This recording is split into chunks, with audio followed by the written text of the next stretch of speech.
Good evening, everyone, and welcome to Friday Night Young at Heart, featuring nursery rhymes, stories, songs, poems, Mother Goose, Aesop's Fables, Lewis Carroll, limericks, larks, epic stories of the great operas, and such. To keep us all young at heart, I'm Father James DiLuzio with the Paulist Fathers. I'm here in our library in our rectory, New York City. Tonight I'm going to share with you a short story. It's called The Christmas Gift, A Memory of Stalingrad, by the writer Joan Coons. And it comes from this anthology I picked up long ago when I was a member of the Book of the Month Club. I don't even know if there still is a Book of the Month Club. It's called A Christmas Treasury, and it's edited by Jack Newcomb. There it is. And this was one of the books I have on my shelf. I've had on my shelf for years. And I've read a number of the stories before, but I haven't. This year I said I'm going to go through and read every one. So I'm well through half of the book now, and I was looking for special things that I could share with you for Young at Heart in December. The Christmas Gift, A Story of Stalingrad by Joan Coons, is a little grisly. It's a war story. It takes place during World War II when the Germans were encroaching upon the Russians at Stalingrad. But I like it most because, well, I won't tell you why until the end. You can realize, okay, now this is my version of it. I think I'm going to embellish it a little bit. I'll add a few things, subtract a few things, and but here we go. The heart of it is, of course, the story that I read. It's about a little girl. Her name is Nadia, and she lived in a small village outside of Stalingrad in the middle of the war. The Germans have come and they have destroyed their village, but Nadia and her aunt has escaped, and her father, the great Petrovich, who is a tremendous military leader, and he has a target on his back. The Germans particularly want him killed because there have been many successful attacks against their armies, the German armies, as they've progressed more and more into Russia. Now, her father comes and goes because he's always planning some new strategies against the Germans. So this is Christmas Eve, and Nadia finds herself alone with her aunt. Now, you should also know, because her mother and her grandmother have died when the village was destroyed, the remnant of the people who survived have moved further closer to Stalingrad, but they're in a wooded and sort of deserted area. They've created little shacks, some even lean-tos, and it's very difficult living these days because they can't build fires to keep them warm. The smoke or the fire would alert the Germans of where they're hiding out. They can't use candles at night, so it's really extremely desperate. It really helps you see, as Joan Coons describes the setting, just the horror of war. I mean, the total waste of time.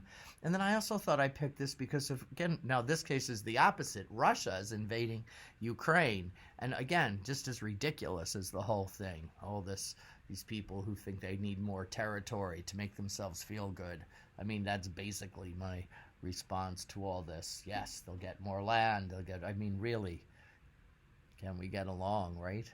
Isn't that what Christmas is about, to a great deal? So, to get back to the story, the dead are in a little shack that has been reserved for them. They usually would burn them in a funeral pyre, but now they can't because her mother, grandmother, and these others had survived the attack and left the village, but they died shortly after. Of course, there's disease going around as well. And in this shack, they were able to preserve the dead because they're frozen.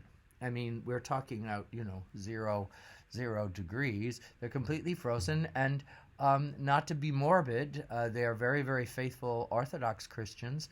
Nadia and her aunt go to the shack with the dead, and she prays over her grandmother and her mother.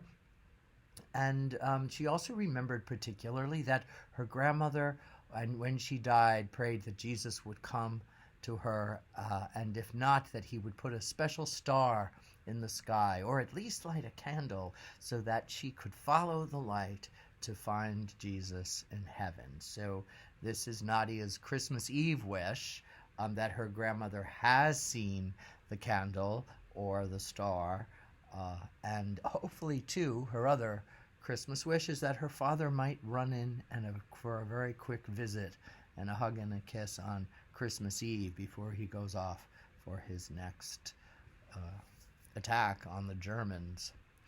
Now, it's a very clear and beautiful night, and Nadia's aunt dozes off, and she decides to go out for a walk. Now, she knows she's not supposed to go far from their hideout, but she's a child, and she's looking at the most beautiful, clear night, beautiful, beautiful stars. So she wanders a little farther than she should, and there's some hills and some caves, and lo and behold, she has some of her bread that she saved from her meager bread, some bread, and I'll add this, maybe some schnapps to keep them warm. I mean, it is Russia after all.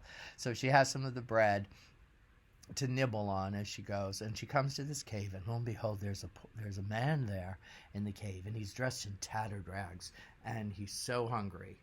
And so, of course, she's frightened, and he says, don't be frightened, and please, is there anything you have to eat? And she says, well, I have a little bread. So she gives the man the bread. And, of course, she's very afraid, and she knows the Germans are the enemy, but she feels very comfortable because this man speaks fluent Russian, and she has no sense at all that he could be anything but a fellow compatriot. And he's just started talking about what she knew. All the people were praising her father, what a great warrior, and the hope that he will get the Germans out and lead the army, that the great Petrovich. And she's very flattered by the man. And he said, by any chance, do you know if he'll be coming to be with us this night? And she's very hesitant. And she said, well, I don't know.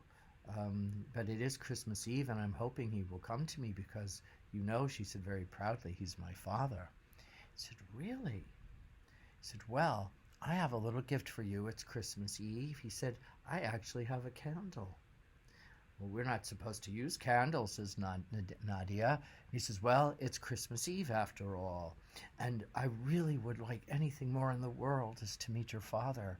So take this candle, and do you have something that you can light it? She says, well, no. He says, well, here's a little flint. You can light it, and if you know that he's going to come to your little shack, because we see those shacks over there, but I've been too embarrassed to come and too cold to even walk there. Light the candle for me in the little holes that you have there for windows, so I'll know, and I would love to meet your father, and what a great Christmas present that would be. He says, besides this, I will tell you that it's a magic candle, and whoever lights it will get their Christmas wish, in which case yours is that your father will come, so you need to light it. Not only for me, but so that your wish will come true. I didn't tell you, she's only 7 years old, Nadia. So she goes and she thinks about it, and of course all the dangers that might be involved. But she said, it is a magic candle, and it is Christmas Eve, and I do hope that Papa will be coming. So we see her go. She falls asleep for a while, then she gets up. Her aunt is still sound asleep. There's no sign of her father, and she decides that she will walk around a little bit, and she does. She still goes for a walk. The night is brilliant, very cold, the stars are out, and she thought, I'm going to light the candle. So she takes the flint and she places the candle in a window, and lo and behold, she sees her father, and they're delighted, and they hug each other, and all of a sudden they hear the sound of gunfire and shots, and there's a terrible explosion. Her father quick gets her out of the way. Her aunt is fine. The father disappears while the other remnant of the village come together to see if they can put the fire out. And lo and behold, we find that the little girl did not light the candle in the house where she was with her aunt, where her father was to visit. But she was thinking of her grandmother, and she lit the candle in the window where her grandmother and her mother were buried, and all the others who had died and were frozen. And so, as it turned out, the very nice Russian man was actually a German soldier in disguise, and he and a companion who was with him in the cave, they blasted where the candle was, and it happened to be where the dead were. So they finally were able to have their funeral pyre and prayerful farewell to their deceased. Nadia's and her aunt and her father were fine, and so the Christmas story ends with a strong sense of providence in the hand of God to make all will be well in a terrible, terrible, awful situation. So there we have it. Thank you so much for joining me. I will pick something a little more spirited, but I hope meaningful, I hope this story was meaningful for you. We do need to trust in providence. That's very much part of the Advent Christmas message. Good night, everyone. Have a wonderful weekend, the second weekend of Advent, and may the Lord be with you in all things. Good night, everyone.